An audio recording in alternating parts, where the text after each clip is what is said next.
యనమల రేవంత్ రెడ్డి అనే నేను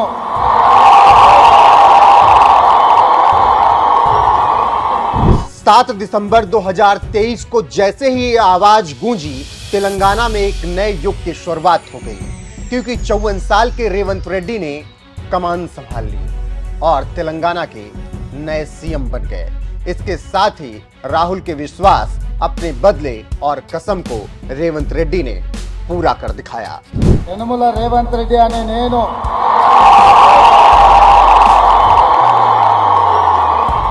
శాసనం ద్వారా నిర్మితమైన భారత రాజ్యాంగం పట్ల నిజమైన విశ్వాసం, విధేయత చూపుతానని, భారతదేశ సార్వభౌమాధికారాన్ని, సమగ్రతను కాపాడుతానని తెలంగాణ రాష్ట్ర ముఖ్యమంత్రిగా నా కర్తవ్యాన్ని।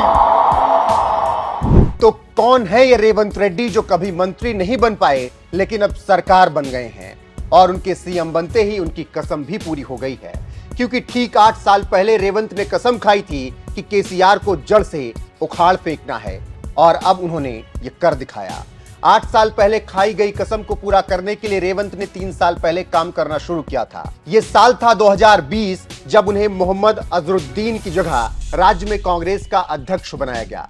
बस फिर क्या था, रेवंत रेड्डी ने यहां से पीछे मुड़कर देखा ही नहीं और तेलंगाना में कांग्रेस का झंडा लहरा दिया।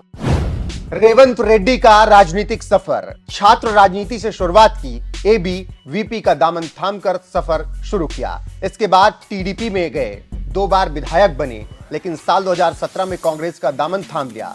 2018 में विधानसभा चुनाव में वो कोडंगल सीट से हार गए।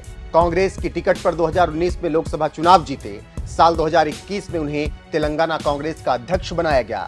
2023 में इतिहास रच दिया और कांग्रेस को सत्ता दिलाकर मुख्यमंत्री बन गए। हालांकि ऐसा नहीं रहा कि रेवंत रेड्डी हमेशा पाक साफ छवि वाले ही रहे। उन पर गंभीर आरोप भी लगे, उन्हें जेल भी जाना पड़ा। ये आरोप साल 2015 में लगे, जब वो टीडीपी में हुआ करते थे। 2015 में रेवंत को टीडीपी एमएलसी उम्मीदवार के पक्ष में वोट करने के लिए एक विधायक को रिश्वत देते हुए पकड़ा गया, जिसके बाद उनकी गिरफ्तारी हुई। ये गिरफ्तारी ऐसे वक्त में हुई जब उनकी इकलौती बेटी निमिषा की शादी हो रही थी। हालांकि वो जमानत पर कुछ घंटों के लिए बाहर आए और शादी में शामिल हो सके। रेवंत रेड्डी के खिलाफ कुल 89 क्रिमिनल केस चल रहे हैं। हालांकि किसी भी मामले में उन्हें दोषी करार नहीं दिया गया। टीडीपी पार्टी ने इसके बाद उन्हें दरकिनार कर दिया था, लेकिन कांग्रेस ने रेवंत रेड्डी की काबिलियत को पहचाना और उन्हें पार्टी में शामिल कर बड़ी जिम्मेदारी सौंपी। भारत जोड़ो यात्रा के दौरान रेवंत राहुल गांधी के करीबी बन गए, जिसके बाद राहुल ने साफ संदेश दिया कि रेवंत रेड्डी ही तेलंगाना में कांग्रेस के सीएम होंगे। फिर क्या था, रेवंत ने पूरा दम लगा दिया और कांग्रेस को जीत दिलाकर 7 दिसंबर को शपथ लेकर राहुल के विश्वास पर मुहर लगा दी। 2023 में 2 सीट से चुनाव लड़े रेवंत रेड्डी। कामारेड्डी और कोडंगल से चुनाव लड़े। कामारेड्डी में रेवंत को हार मिली। यहां बीजेपी के वेंकटरमन ने 66,652 वोट हासिल कर जीत दर्ज की। रेवंत रेड्डी को 54,916 वोट मिले। हालांकि कोडंगल से चुनाव जीतने में वो कामयाब रहे। यहां रेवंत रेड्डी को 1,07,429 वोट मिले। बीआरएस के उम्मीदवार को उन्होंने मात दी। रेवंत रेड्डी के पास कितनी संपत्ति? नामांकन के दौरान रेवंत रेड्डी ने एफिडेविट में बताया कि उनके पास कुल 30 करोड़ रुपए की चल अचल संपत्ति है। उनके इनकम टैक्स रिटर्न के मुताबिक रेवंत रेड्डी के पास साल 2022-23 वित्तीय वर्ष में 13,76,700 की कमाई थी।